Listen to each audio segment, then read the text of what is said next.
कहानी विक्रम और बेताल की रहस्यमयी कहानियाँ पार्ट 2। राजा के उत्तर देते ही बेताल लौटकर सिरस के पेड़ पर जा लटका। राजा फिर से लौटकर सिरस के पेड़ के पास आया और पेड़ पर चढ़कर बेताल को बगल में दाबकर नीचे उतर आया और बेताल को कंधे पर टांग फिर से चल दिया। इस बार भी बेताल ने वही शर्त रखी और राजा विक्रम से कहा, राजन तुम रास्ते में कुछ बोलोगे नहीं, अगर तुम बोलोगे तो मैं सिरस के पेड़ पर दोबारा जा लटकूंगा। राजा ने फिर से बेताल की यह शर्त मान ली। बेताल ने कहा, राजन हमारी राह भली बातों में ही बीतनी चाहिए।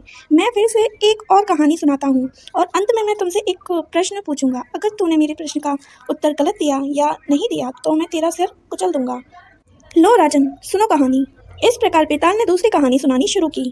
बेताल ने कहा, राजन यमुना के किनारे धर्मस्थान नामक एक नगर था। उस नगर में गणधिप नाम का राजा राज करता था।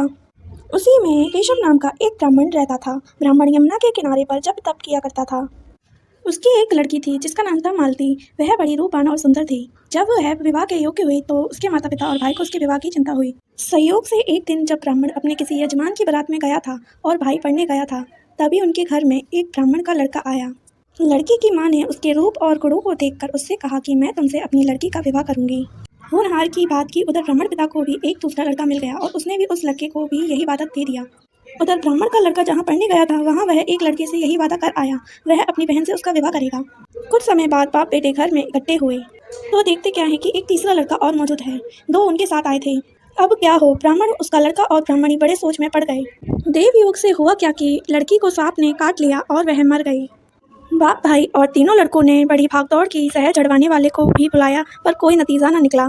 सब अपनी अपनी करके चले गए। दुखी होकर वे उस लड़की को शमशान में ले गए और क्रियाक्रम कर आए। तीनों लड़कों में से भाई द्वारा चुने हुए लड़के ने तो लड़की की हड्डियां चुन ली और फकीर बनकर जंगल में चला गया। पिता द्वारा चुना हुआ लड़का योगी होकर देश देश घूमने लगा। माँ द्वारा चुने लड़के ने राख की गठरी बांधी और वहीं झोपड़ी डालकर रहने लगा।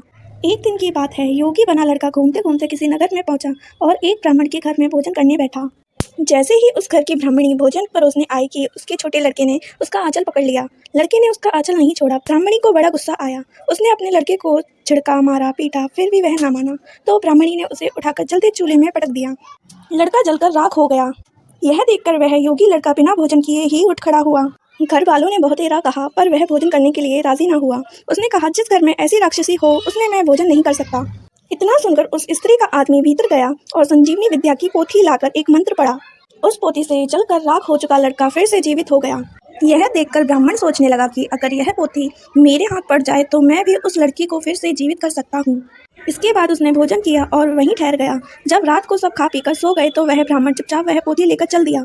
जिस स्थान पर उस लड़की को जलाया गया था वहाँ जाकर उसने देखा कि दूसरे लड़के वहाँ बैठे बातें कर रहे हैं। उस योगी लड़के ने उन दोनों को संजीवनी विद्या पोथी के मिल जाने के बारे में बताया और वह मंत्र पढ़कर लड़की को जिंदा कर सकता है यह भी बताया। उन दोनों ने हड्डियां और राख निकाली और योगी लड़के ने जैसे ही मंत्र पढ़ा वह लड़की जीवित हो उठी। अब तीनों लड़के उस लड़की के पीछे आपस में झगड़ने लगे। इतना कहकर बेताल बोला, राजन यह बताओ कि वह लड़की किसकी स्त्री होनी चाहिए, वह लड़की किसकी होगी। राजा ने बेताल के प्रश्नों का क्या उत्तर दिया, इसके लिए पार्ट 3 का इंतजार करें और ऐसी ही कहानियों के लिए हमारे चैनल को लाइक, शेयर एंड सब्सक्राइब करें।